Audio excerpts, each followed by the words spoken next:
Irmãos, bom dia a todos, a graça e a paz de Jesus seja sobre as nossas vidas. Nós vamos, nesse momento, fazer nossa divisão de classes. Nós temos aqui ao lado, no salão, a classe para os adolescentes até 18 anos. No templo, os demais irmãos e as crianças podem ali para o Gypsy, tá bom? Que as crianças... Hã? É o quê? O pastor Rafael que está dizendo que é no salão ou na árvore. Segue o pastor Rafael que você vai achar o lugar certo.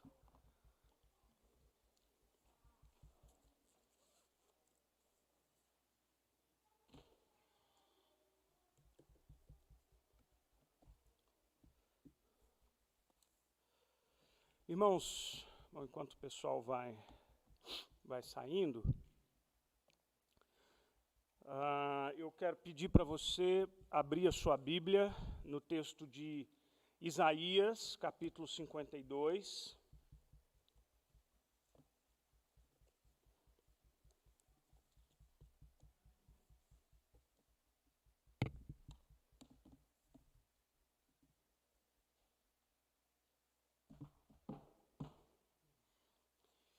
Os irmãos sabem que nós estamos estudando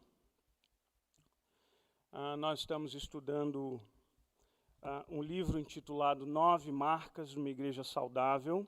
A gente tem estudado uma a uma, entendendo a necessidade da gente pensar e refletir o que define uma igreja, o que faz de uma igreja a igreja, o que a define como uma igreja de Cristo e uma igreja saudável. E hoje, essa terceira marca que a gente vai falar é o Evangelho. Eu queria ler esse texto, tá bom? Eu queria ler esse texto de Isaías, e aí depois a gente vai orar para nós seguirmos. Vamos lá. Isaías capítulo 52, versículo 7. Esse texto é repetido, citado por Paulo, lá em Romanos. E o que o profeta Isaías diz é que formosos são sobre os montes os pés do que anuncia as boas novas, que faz ouvir a paz e que anuncia coisas boas, que faz ouvir a salvação, que diz a Sião, o teu Deus reina. Quão formosos são sobre os montes os pés do que anuncia boas novas, que faz ouvir a paz, que anuncia coisas boas, que faz ouvir a salvação, que diz a Sião, o teu Deus reina. Vamos orar ao Senhor.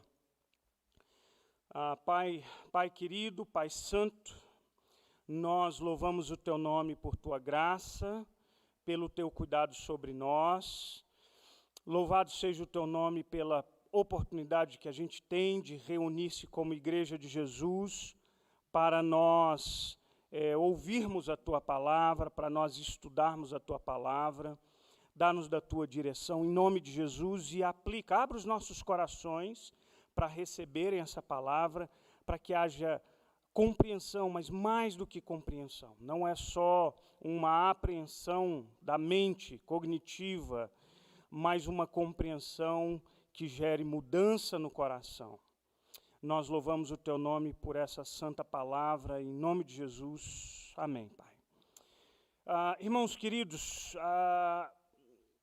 vamos para um próximo slide aí.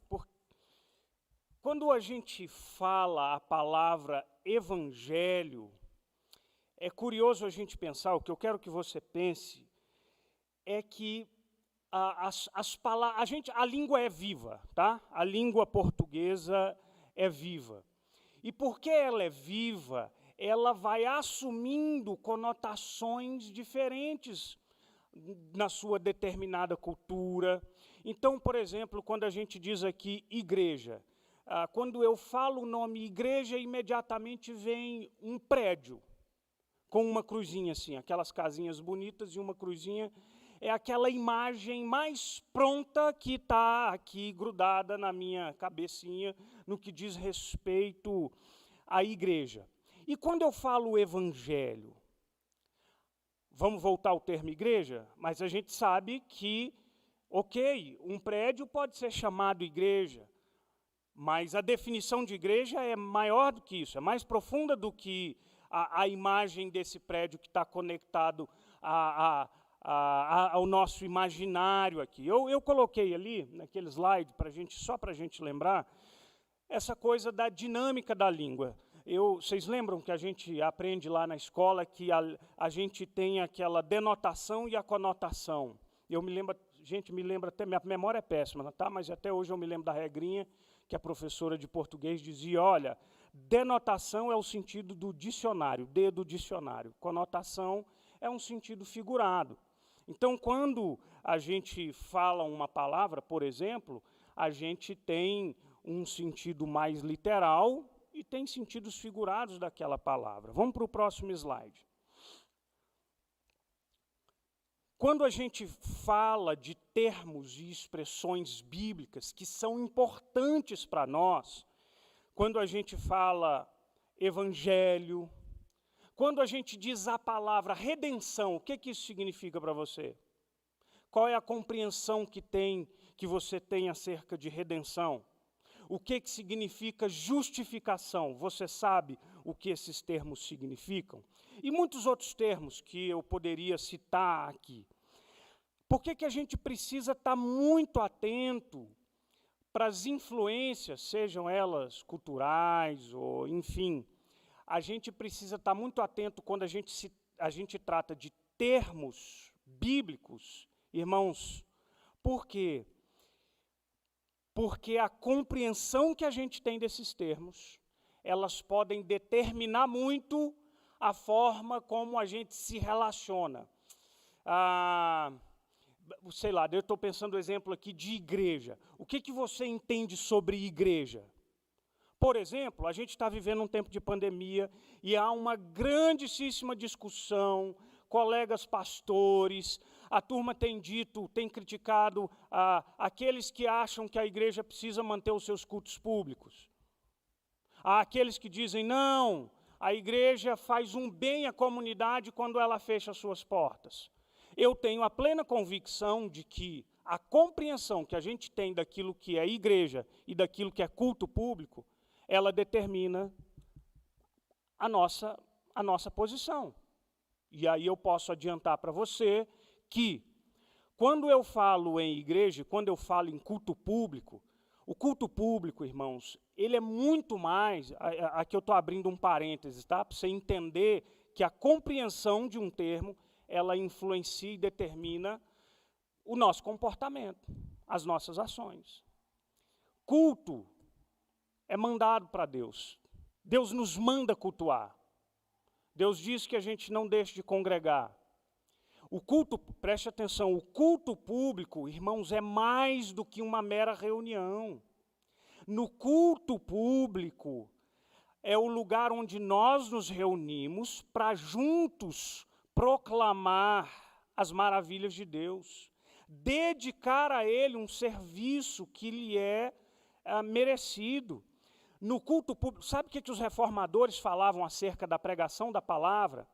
Eles diziam que quando a pregação da palavra, quando a exposição fiel da Escritura, é o próprio Deus falando do púlpito. Olha que sério. E aí não tem a ver com quem prega, tem a ver com a fidelidade do que é pregado, tá bom? O que eu estou dizendo para você, então, por que então, enquanto o governo nos permite, nós estamos cultuando? Porque não é uma mera reunião que pode ser facilmente substituída por uma opção virtual. Eu não acredito em ceia virtual. Não dá para partir o pão virtualmente. Como que a gente entende que a minha compreensão do que é a ceia do Senhor, se na ceia do Senhor a manifestação viva, espiritual, né, não é transubstanciada, né? A gente não está mordendo a carne de Cristo, essa é uma compreensão católica. Mas a presença espiritual do Cristo vivo na ceia, não dá para ser virtual. Vocês estão entendendo o meu ponto? O meu ponto é, aquilo que eu entendo acerca de culto público, me faz, enquanto o governo diz assim, pode reunir, eu vou dizer, vamos nos reunir, porque não é uma mera reunião que dá para ser substituída virtualmente. Agora, eu estou entendendo, irmãos, não é decisão fácil, porque tem questões de saúde e etc., mas para isso a gente tenta estabelecer as regras, botar distância, usar máscara, botar álcool gel em todo lugar. Mas enquanto o governo deixar, pode cultuar, a gente vai estar cultuando aqui. Nós pregamos, eu e os pastores, pregamos quase um ano aqui virtualmente. Coisa terrível, e eu entendo, foi um momento específico. Vamos voltar para a palavra evangelho. Se você não entender o que é o evangelho, irmãos, você não vai vivê-lo direito. Tá? E hoje em dia, me preocupa demasiadamente esse esvaziamento desses conceitos bíblicos.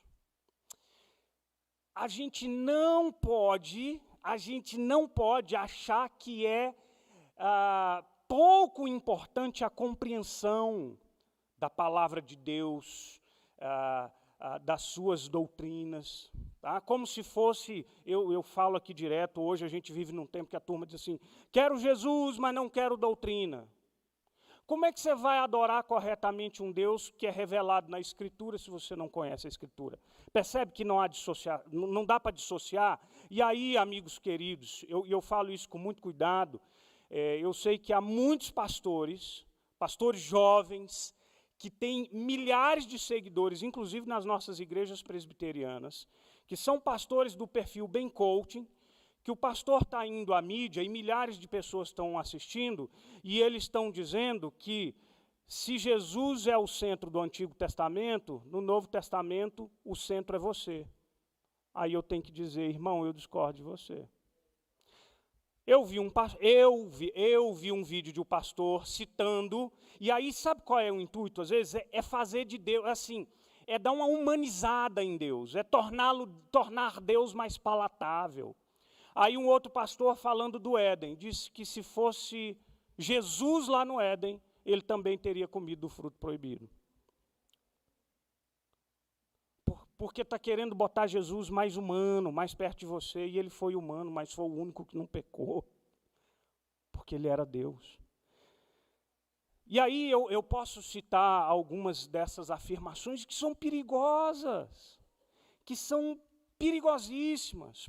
Por isso a necessidade, vamos para o próximo slide, por isso a necessidade da gente entender a palavra, esses conceitos definem o jeito da gente viver a igreja. Você já ouviu uma frase famosa no meio das igrejas reformadas, quando a gente diz que a ortodoxia, ela nos leva à ortopraxia, são duas palavras enjoadinhas, né? Mas o princípio é muito simples. Ortodoxia tem a ver com um conhecimento correto da Escritura. Ora, um conhecimento correto da Escritura vai nos conduzir a uma vida correta. É a prática, tá? É a prática. E aí eu gosto do que o J.I. Parker, que é um teólogo velhinho, acho que faleceu. Ah, meu Deus, eu preciso confirmar, não quero matar o homem aqui, não. Mas ele dizia que se uma ortodoxia, conhecimento correto, leva à ortopraxia, prática correta, ela vai culminar em doxologia. Glória ao nome de Deus. Isso não é lindo? Porque às vezes você está vivendo de um jeito que Deus não está esperando de você. E aí eu fico muito preocupado quando essa turma, por exemplo, que diz assim, não precisa ter culto. Isso aí é coisa, esse desejo de vocês de manter culto é legalismo. Eu fico muito preocupado quando a gente relativiza, gente, Jesus brigava com os fariseus naquilo que ele acusava de serem as leis dos homens, os costumes dos homens. De fato, acontecia isso. Mas quando a gente pega algo que é determinação divina e a gente diz assim, isso é legalismo, a gente vai estar incorrendo num grande perigo, tá bom? Por isso o cuidado que a gente precisa ter. Esse fica aí o alerta. Por causa desse evangelho relativizado, irmãos, igrejas que não falam Deus é amor, a gente vai falar sobre isso aqui, sim, Deus é amor, mas Deus é santo, e Deus exige de nós santidade, Ele abomina o pecado. é fato. E aí a gente vê uma quantidade enorme de aberrações no meio chamado cristão. Isso me entristece muito.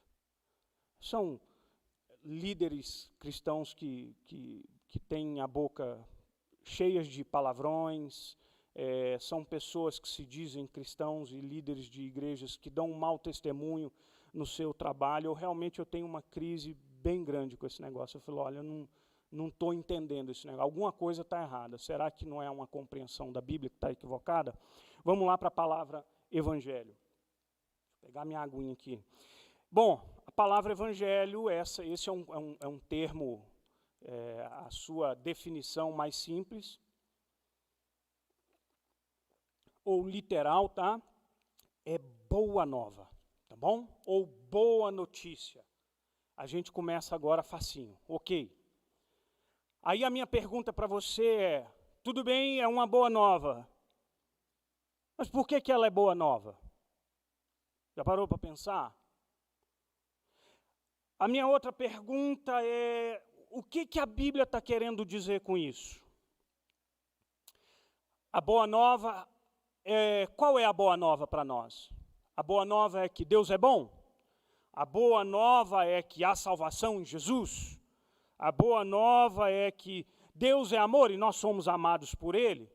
Vamos entender o que é essa boa nova? De fato, evangelho é boa notícia, é boa nova para nós. Vamos lá para o próximo slide lá. Vamos lá.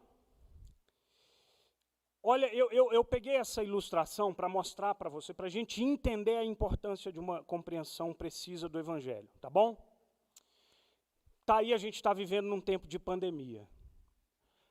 Aí essa pandemia, alguns dizem assim, toma ivermectina. Outros dizem assim, não tome ivermectina, só vai matar piolho. Aí o outro diz, qual é o outro remédio lá, gente?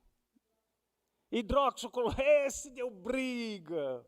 Não, um médico disse, o outro não disse. O complicado ainda desse vírus é um vírus novo, que a gente não conhece, e o miserável ainda fica em mutação. Olha que coisa terrível, né? Vocês perceberam, é fato, que o perfil do internado mudou, né? A minha esposa trabalha na UTI aqui da HRT. No início do ano passado, o que a gente via na sua maioria eram idosos morrerem. Você já ouviu? A gente tem uma irmã aqui, cujo irmão, quantos anos? Dinei, 46 anos de idade? 46 anos de idade, o Senhor levou, acometido desse terrível vírus. E o padrão mudou. E por que a gente não tem um tratamento preciso? Porque a gente não tem um diagnóstico preciso. Como age? Estão estudando ainda. As vacinas estão aí, estão ajudando. Mas então, por que eu estou usando essa ilustração?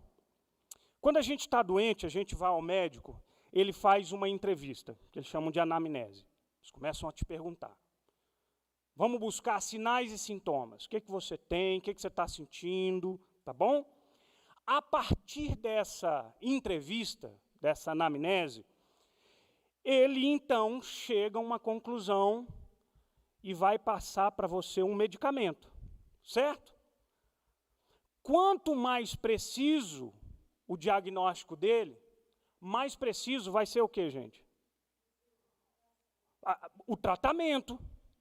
Você já ouviu, minha avó usava aquele termo assim, gente, quando eu falei em vó, eu lembrei, quando eu estou gripado, agora, quando a gente está gripado, a recomendação parece nem na igreja, tá? Fica em casa, tá?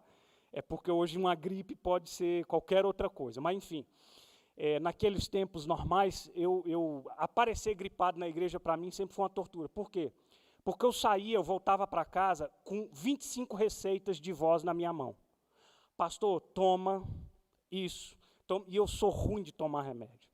Boldo, chá de quebra-pedra, eu fiz cirurgia no joelho e eu vou para a fisioterapia. Todo fim de sessão de fisioterapia é uma manipulação, porque a minha perna ainda não está flexionando todinha. Então, eles têm que... É o que eu chamo de sessão tortura. E aí, irmãos, como eu fico com vergonha de chorar, eu grito. é vergonhoso, eu fico com vergonha. Mas eu falo assim para o fisioterapeuta, o torturador, que vem terminar a sessão comigo, eu falo assim, eu não choro porque eu fico com vergonha. Mas aí quando eu saio da maca, todo empenadinho, lá na fisioterapia tem muito idoso, né? Eles vão assim, meu filho está bem? Mastruz, toma mastruz, que é bom para cicatrização. E aí, o que eu estou querendo dizer é, qual é o diagnóstico? Quanto mais preciso ele for, mais eficaz vai ser o tratamento, tá bom? Se o medicamento estiver errado, você não só não será curado, ou você pode ficar pior, ou, pior ainda, esse medicamento pode surtir um efeito errado e pode até te levar à morte. Onde eu quero chegar? Vamos para o próximo slide.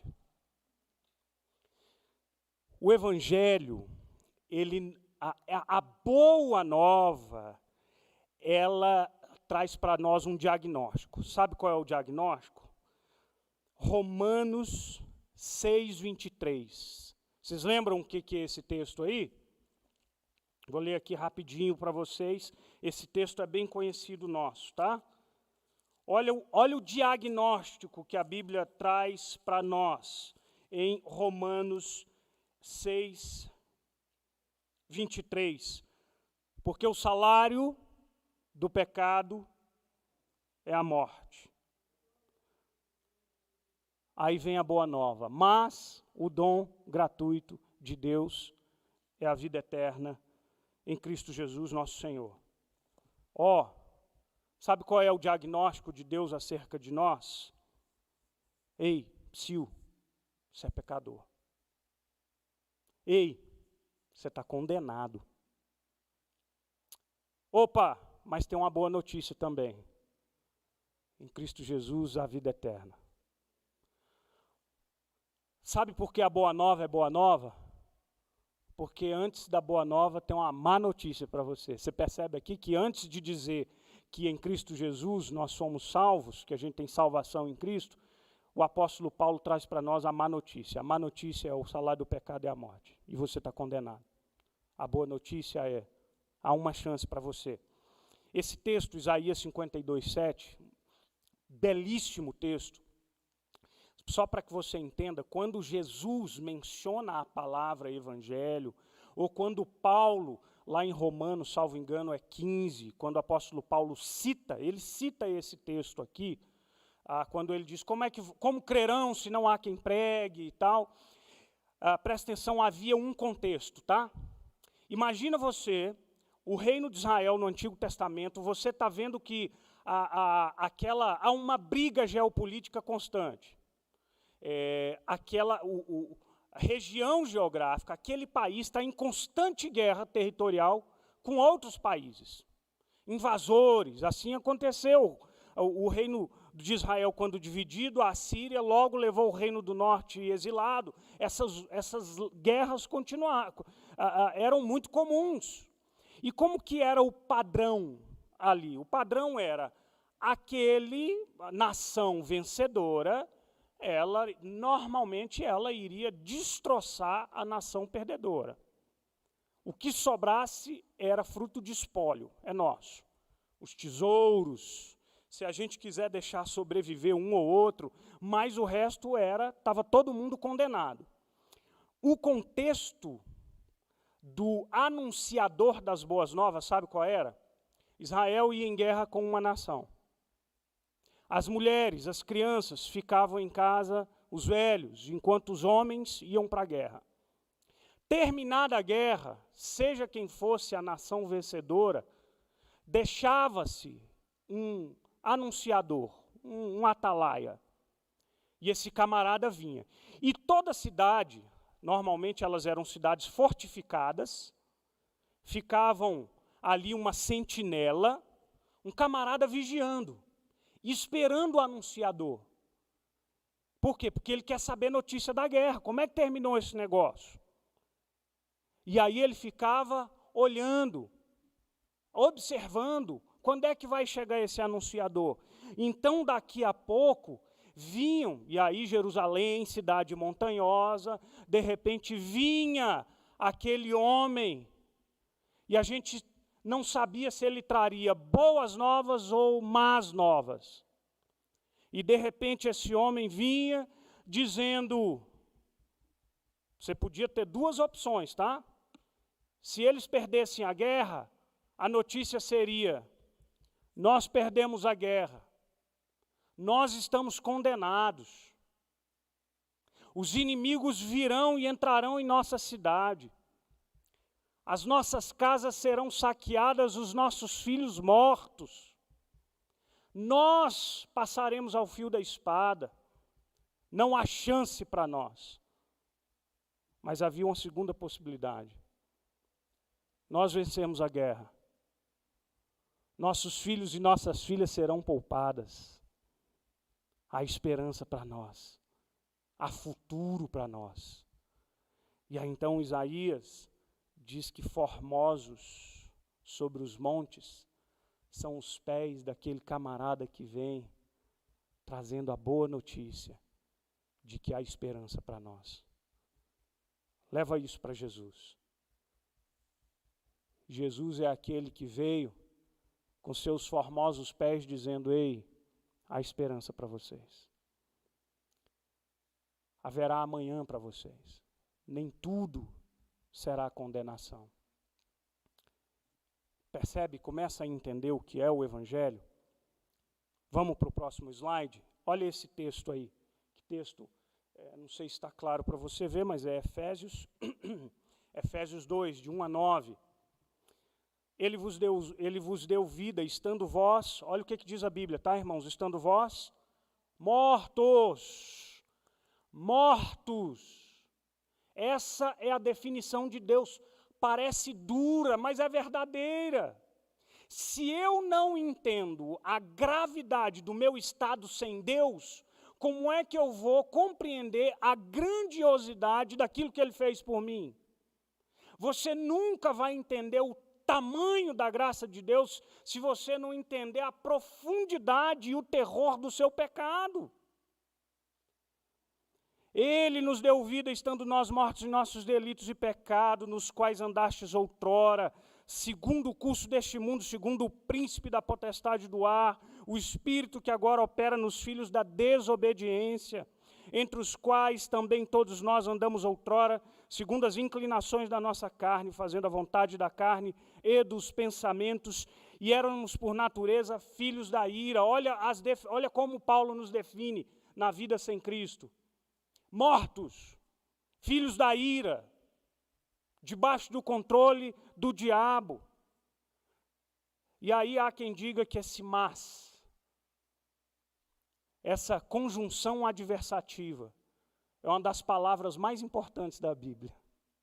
Mas, graças a Deus que tem um mais aqui, tá? Quando você voltar para sua casa, você chega em casa, você ora agradecendo a Deus que tem um mais aqui, viu? Mas Deus, sendo rico em misericórdia por causa do grande amor com que nos amou, estando nós mortos nos seus delitos, nos deu vida juntamente com Cristo. Pela graça, o quê, irmãos? Pela graça sois salvos. Pela graça sois salvos, e juntamente com Ele nos ressuscitou e nos fez assentar nos lugares celestiais, para mostrar nos séculos vindouros a suprema riqueza de sua graça, em bondade para conosco. E aí esse versículo que todo mundo conhece, porque pela graça, vamos ler juntos, o finalzinho ali, porque pela graça sois salvos, mediante a fé, e isto não vem de vós, é dom de Deus, não de obras, para que ninguém se glorie. Decora esse versículo, por favor, tá? Pela graça sois salvos, isso é mediante a fé, é dom de Deus. Irmãos, agora a gente está começando a entender o que é o Evangelho. O Evangelho é a boa nova de Jesus, dizendo para você que em Cristo há esperança e chance de escaparmos da condenação de Deus. Mas para você entender que há uma boa nova, você tem que entender que há uma má notícia. A má notícia é que sem Cristo nós estamos perdidos, nós estamos condenados. É exatamente por isso que Jesus vem, a gente vai falar um pouquinho mais sobre isso. Vamos para o próximo slide, essa frase é do velhinho John Stott, está fazendo 100 anos hoje, ou foi ontem, ele faleceu há poucos anos atrás e deixou um grande legado para nós. Olha o que ele diz aí. A essência do pecado é o ser humano colocando-se no lugar de Deus, enquanto que a essência da salvação é Deus se colocando em nosso lugar. Nós nos colocamos no lugar que somente Deus merece estar, enquanto Deus se coloca no lugar onde só nós merecemos estar. Que lindo, né? Percebe a troca que Jesus faz? A gente é pecador. E lá no Éden, lembra da tentação do Éden? Come do fruto, porque vocês vão ser igual a Deus. A gente quer mandar na própria vida, a gente quer autonomia. E aí, então John Stott diz que essa é a essência do pecado, enquanto que a essência da salvação é Deus se colocar no seu lugar. E ele recebe aquilo que você merecia, punição. Vamos para o próximo slide, é o Mark Dever, esse senhor simpático, ele é o autor desse livro, que a gente está usando como livro-texto para nós. Olha o que ele diz: o cristianismo não é uma mensagem que anestesia as dores da vida, uma mensagem que desperta para esta vida e que nos ensina a viver bem. A mensagem de Jesus Cristo nos ensina a viver com um anseio por transformação, uma fé crescente, uma esperança firme e segura quanto ao que há de vir. E aí ele conclui: o Evangelho não é uma mensagem que diz que nós estamos bem. Você está entendendo o que ele está querendo dizer? Porque o Evangelho é mostrar para nós que sem Cristo a gente está perdido. Vamos para o próximo slide.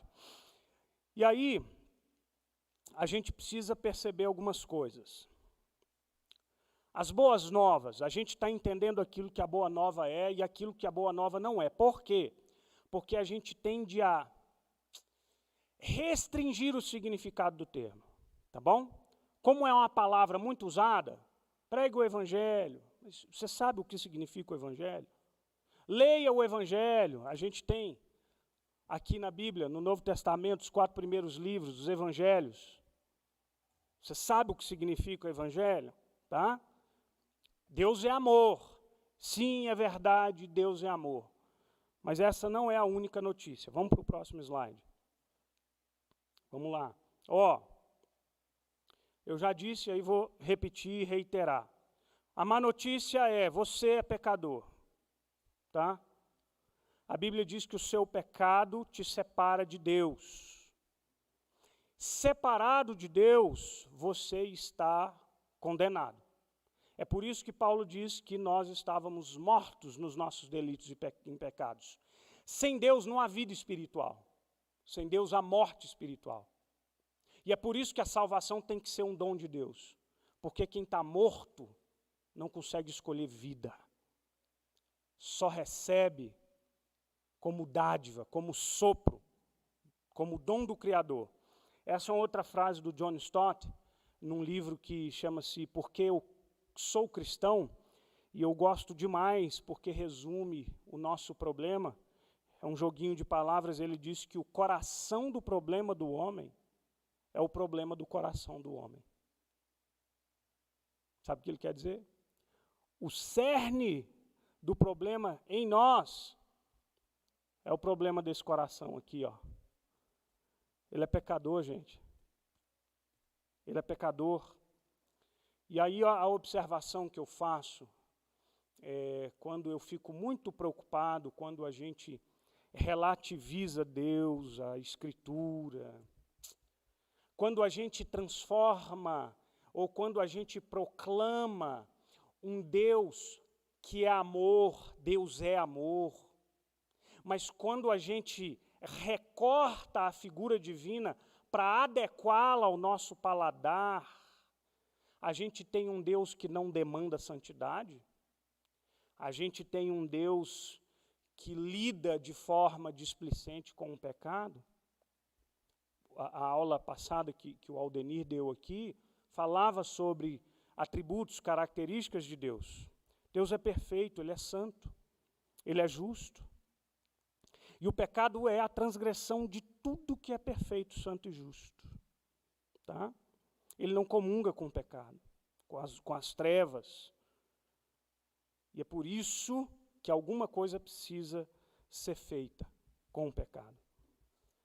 E aí a boa notícia é que a mensagem, aqui é uma frase de um pastor presbiteriano norte-americano, ele diz que é a mensagem bíblica da graça divina para o pecador e merecedor, Deus através de uma vida perfeita e morte expiatória, e a ressurreição corpórea de Jesus resgatou-nos da ira de Deus para uma relação de paz com Deus, com a promessa de uma plena restauração de sua criação, e tudo para a glória do seu nome.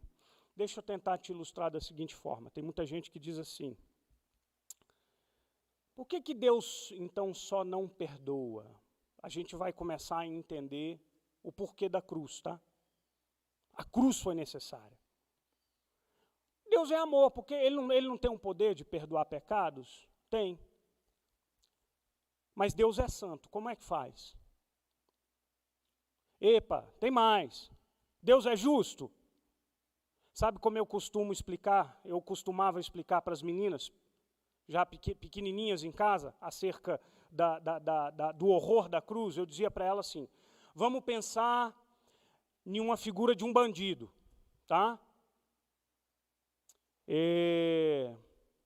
Pensa aí agora o caso que está na mídia, o tal do doutor Jairinho. Que crime cruel, terrível. Quem é pai, avô, mãe, sente na alma o que foi feito com aquela criança linda, o Henry. O cara espancou a criança morreu. 23 pontos de lesão espalhados pelo corpo, sem contar o terror emocional, psicológico que essa criança deve ter vivido. Aí você imagina o doutor Jairinho indo diante do juiz, e o juiz diz assim: eu acho que você está arrependido. Você está liberado. Você está absolvido. O que você acha? Seria um ato de bondade do juiz, não seria? Mas eu vou fazer uma pergunta para você: seria justo da parte do juiz? Seria, irmãos? Não. Sabe por quê? Porque o erro, ele carece de punição. Isso não é ato de maldade, isso é ato de justiça. Deus é amor, é verdade, Ele perdoa pecados. Mas Ele é justo. E Ele não pode simplesmente ignorar a ofensa do pecado. E aí o John Stott, num livro chamado A Cruz de Cristo, sabe o que ele diz? Deus uniu o seu amor e a sua justiça e o lançou lá na cruz do Calvário. Foi isso que Ele fez. Tá bom, o seu pecado precisa ter um preço alto para pagar por ele. Como é que a gente faz? A gente faz isso em Cristo Jesus. O amor de Deus e a sua justiça se manifesta lá na cruz do Calvário, na pessoa do nosso Senhor.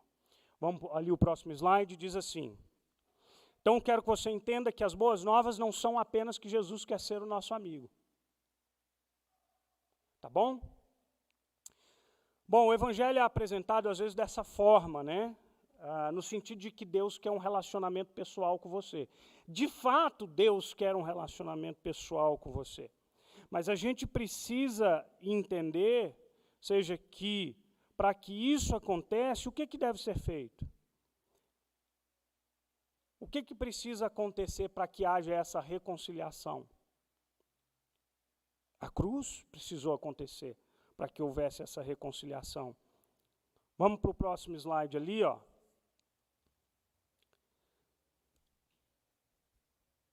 A gente precisa saber que o nosso pecado é contra Deus. Isso não é muito importante? ele é tão grande que perdoará, e é o que eu já disse, vai esquecer o nosso pecado. E aí, Jesus dizia que ele veio a esse mundo, segundo Marcos 10, 45, não para ser servido, mas para servir e entregar a sua vida por resgate de muitos. Então, o que isso significa? Significa que a boa nova quer dizer que você tem esperança em Cristo Jesus, mas que essa esperança precisou passar por um sofrimento terrível na cruz do Calvário para que essa esperança fosse concretizada na sua vida. Vamos para o próximo slide, a gente já está caminhando aqui, tá, gente? Isso. Bom, é interessante que o Evangelho usa algumas palavras, alguns termos, que são muito importantes e que descrevem um pouco da nossa relação com Deus. Bom, vamos lá para algumas delas, tá? Então, há uma linguagem comercial, quando a Bíblia diz que nós fomos redimidos, tá? E aí você lembre que Jesus, quando exerceu o seu ministério, nos primeiros séculos da nossa era, Jesus exerceu o seu ministério numa Palestina, que era dominada por Roma, onde a escravidão acontecia. Era a sociedade, não só a romana, mas todo mundo conhecido, ele era um mundo escravocrata. Redimir alguém era ir lá e pagar um preço. Eu vou redimir você, eu vou comprar você. Eu vou pagar um preço pela sua liberdade. O termo redimir vem deste conceito. Então a Bíblia diz que nós somos redimidos. E já parou para pensar a relação disso com você? Havia escravidão. Escravidão ao pecado. A gente sem... é por isso que a Bíblia diz que para eu e você precisamos de novo nascimento, porque a gente estava morto. Tem que nascer de novo. E somente nascendo de novo, a gente já não é mais, segundo a linguagem do apóstolo Paulo, já nós não somos mais escravos do pecado. Tá? Porque ele nos redimiu, ele comprou a nossa liberdade. Vamos para um próximo termo importante aí também. Há uma linguagem relacional para descrever a morte de Cristo, tá? E a linguagem relacional diz que o texto de Efésios 2 a gente leu, tá bom? E, aliás, Efésios está permeado dessa terminologia da reconciliação. A gente leu que sem Cristo a gente é inimigo de Deus. Irmãos, sem Jesus há um distanciamento entre nós e Deus. E aí o que acontece com a morte através da mediação de Jesus Cristo? Através da mediação de Jesus Cristo, Jesus reconcilia você com Deus. Aliás, na linguagem de Efésios, o apóstolo Paulo diz que existia um muro de inimizade que nos separava.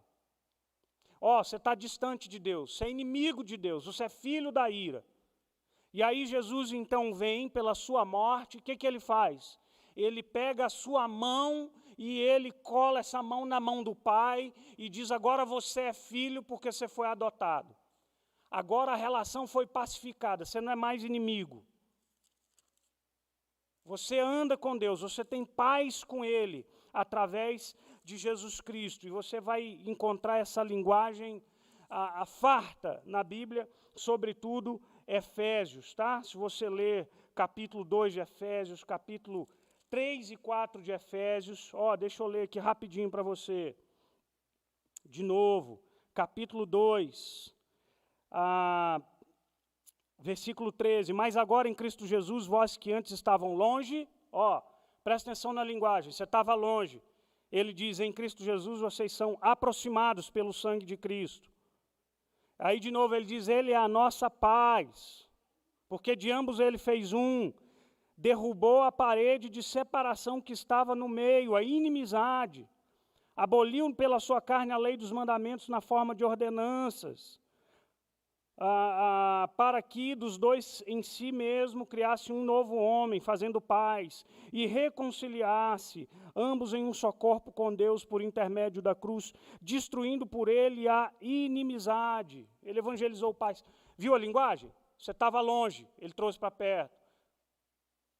Ele fez paz, ele reconciliou, ele trouxe você para perto. Vamos para o próximo slide. Há uma linguagem jurídica em relação à morte de Cristo. Isso quer dizer que estar justificado é que você foi absolvido da conta que você tinha que pagar. Você não precisa mais pagar essa conta, porque alguém já pagou essa conta por você. O veredito é justificado. E então, naquele dia maravilhoso para alguns e dia terrível para outros, quando você se apresentar perante o tribunal de Deus, há um veredito e o Senhor vai olhar para você. E se a sua vida estiver coberta com o sangue do Cordeiro, a despeito dos seus pecados, o que ele vai encontrar em você é alguém justo, através da justiça de Cristo. Você foi absolvido. Ele pagou esse preço por nós. Está quitada a sua dívida. Lembra o que ele diz em Colossenses? Que o escrito de dívida que pesava sobre nós, ele os encravou na cruz do Calvário.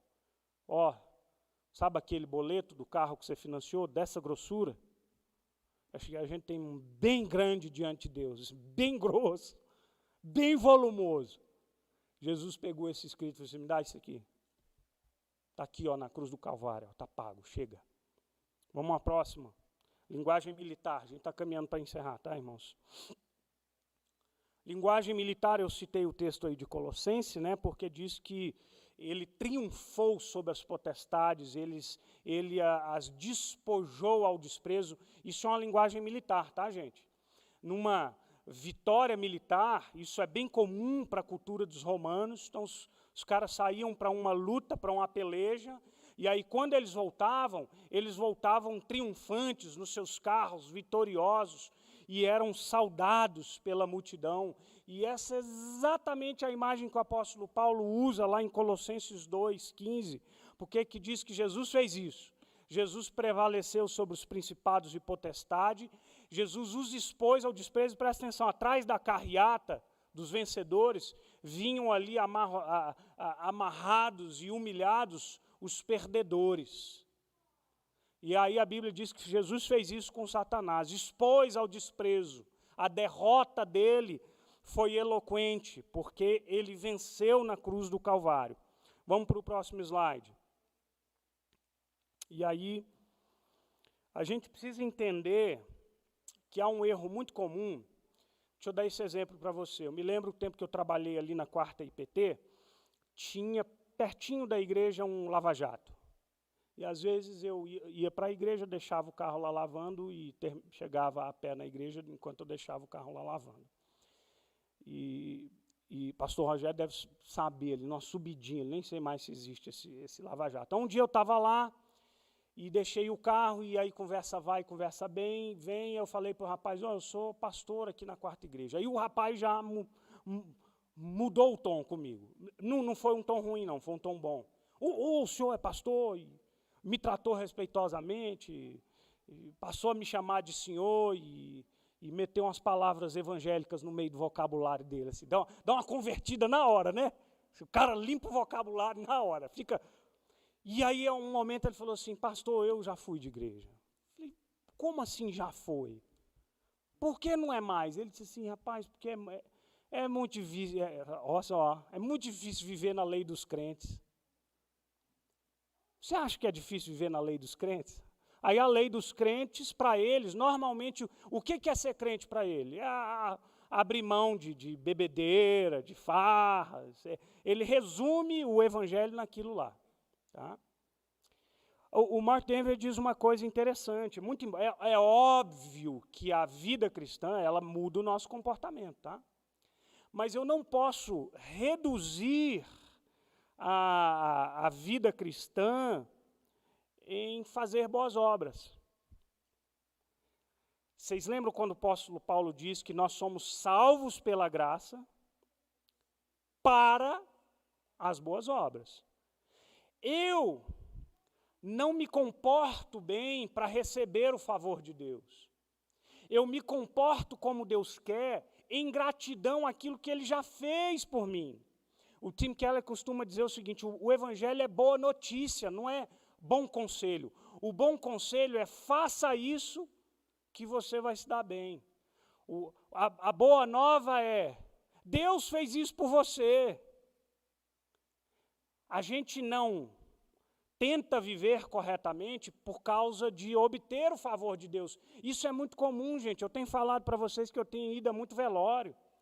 E esses dias, lá na tal da fisioterapia, encontrei o filho de um senhor que faleceu, já doentinho.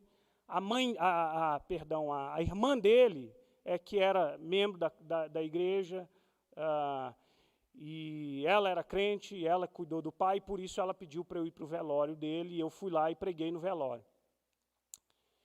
E aí o homem disse assim, aí ele me reconheceu, né, de máscara, e eu passei, e ele falou: pastor Adriano. Eu falei: eita, que a gente não esconde lugar nenhum, né? Eu falei: oi.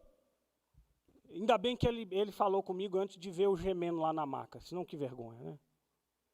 Pastor Adriano. Eu falei: oi. Aí, tudo bem. Aí eu já fico procurando de qual igreja o cara é, né? De qual igreja, de qual igreja? Aí ele falou: eu sou irmão, sou irmão da Sandra, o senhor teve no falecimento do meu pai. Ele me agradeceu no velório do meu pai, ele me agradeceu por ter ido lá. E ele disse assim: eu acredito que o meu pai está em bom lugar. E aí ele disse assim: porque ele era uma pessoa boa. Você percebe que essa é a crença essa é a crença automática de nós? O que faz você ir para o céu? Você ser uma pessoa boa? Não é, tá, irmãos? Não é. Você é salvo pela graça de Deus. E eu não estou dizendo que, enfim, pessoas boas... É porque ninguém é bom o suficiente para merecer o céu. Jesus foi bom o suficiente para conquistar o céu para você. Essa que é a grande diferença do Evangelho. Tá? Essa é a grande diferença do Evangelho. Ele foi bom. Agora, claro que porque ele foi tão bondoso, gente, ele foi tão amoroso, que ele nos deu um novo nascimento, e ele coloca em mim uma nova natureza que quer viver de acordo com a natureza divina. O pecado tem que fazer mal, eu tenho que fugir do pecado, eu tenho que mudar a vida e o comportamento. Vamos para o próximo slide. Toda hora eu falo que vai terminar, mas o slide não acaba aqui, está quase. As boas novas não são apenas que devemos viver corretamente, a continuação do que eu falei, sim, ao finalzinho. Olha o que é a boa nova. Agora, claro, o que ela demanda de nós? Arrepender e crer. Pode ir para o próximo. Tá? Gente, você lembra de João Batista? A mensagem de João Batista era: arrependei-vos e credes. A mensagem de Jesus, a mensagem dos apóstolos era: se arrependam. Tá? Ou seja, uma vez que a gente ouve a mensagem da graça, a gente olha para dentro de nós e pensa assim: puxa vida, eu estou errado. Há em você convicção de pecado, amigo? Há em você convicção de pecado? Porque se não houver, você precisa olhar e analisar direitinho o seu coração.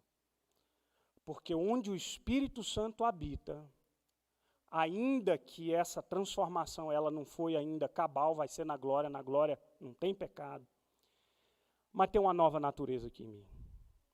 E quando eu recebo a mensagem desse Evangelho, eu preciso ter arrependimento, preciso ter senso de que, gente, isso está errado demais. Deixa eu mudar de vida. Olha aí, eu citei aí Marcos 1,15, arrependei-vos e crede no Evangelho. A mensagem do Evangelho vai mostrar para você que você é pecador e ela gera em nós arrependimento. E, por fim, crer. Crer. E aí, preste atenção, crer não é só aqui, tá? Não é um negócio meramente cognitivo. Eu gostei da forma como o Anthony Hockman, ele tem um livrinho chamado Salvos pela Graça, ele coloca 3 aspectos que operam conjuntamente quando a gente crê. Confiar, tá bom? Confiar no sentido de descansar na obra de Cristo. Ele me salvou, eu descanso na obra dele. Assentimento, ou seja, aquela atividade pela qual eu recebo esses ensinamentos, tá? Eu movo para uma mudança de vida. E conhecimento, e obviamente, conheço a Deus, eu preciso ler, compreender as Escrituras, tá? Esses 3 aspectos trabalham junto na minha mente, no meu coração, gerando uma vida diferente em mim. Aqui eu encerro, então, lembrando a você o que é viver no Evangelho. O que é o Evangelho? Se você não entender isso, você vai perder muita coisa.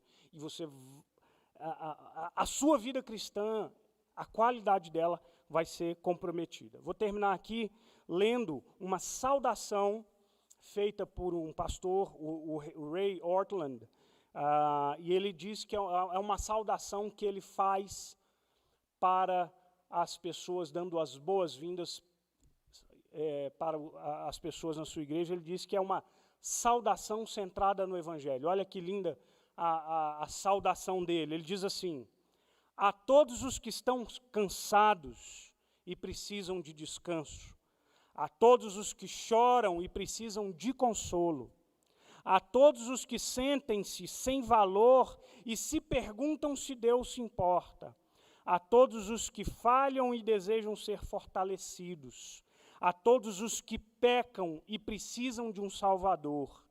Esta igreja abre as suas portas e te dá as boas-vindas em nome de Jesus Cristo.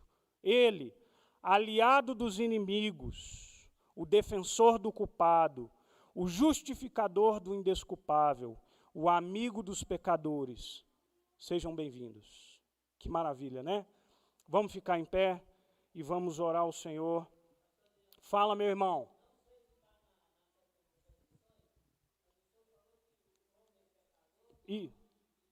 Isso.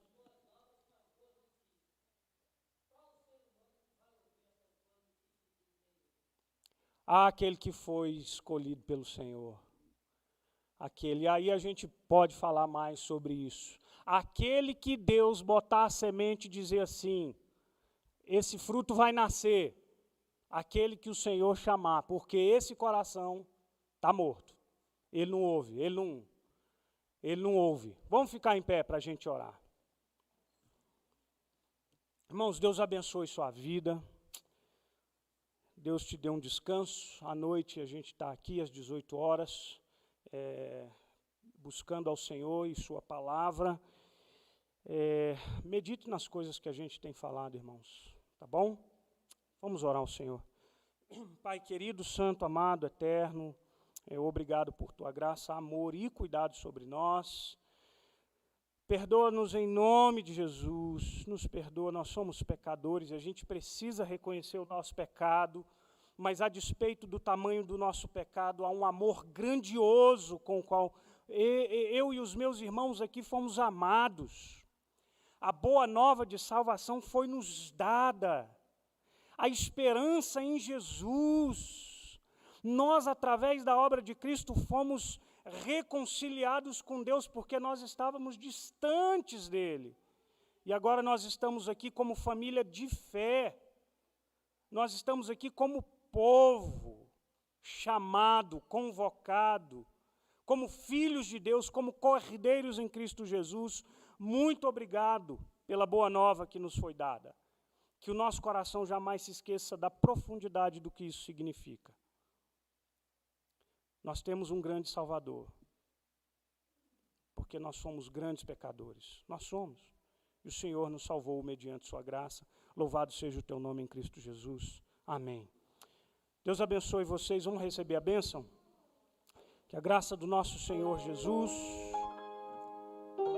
o amor tão maravilhoso de Deus, nosso eterno Pai, e as consolações vivas do Espírito Santo, seja sobre cada um de nós hoje e para todos sempre. Aleluia. Amém.